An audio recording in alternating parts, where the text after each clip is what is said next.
So, we've been talking recently about personality types and psychological functions. And so, you might think you understand your personality and your dominant and auxiliary and inferior functions. And sometimes it doesn't go that way. So, what happened?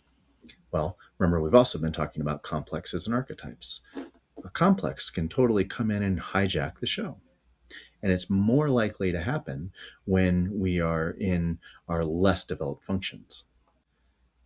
So we might be going along thinking about things just fine, and all of a sudden our thinking gets critical and distorted because a father complex has taken over. Or we might be uh, relating to people just fine, and then we totally get overwhelmed, and a mother complex has come online.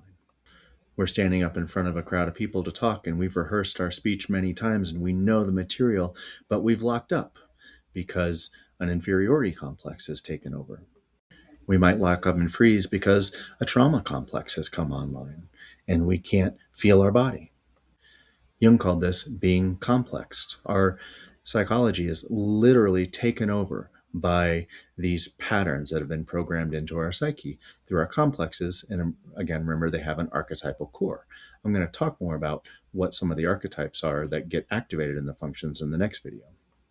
But again, the point of all of these psychological functions are consciousness. Once we start to recognize what our defaults are, and then even when our secondary and tertiary might come online, when we start getting patterns that are different than that, then we can start to recognize that there might be complexes at play.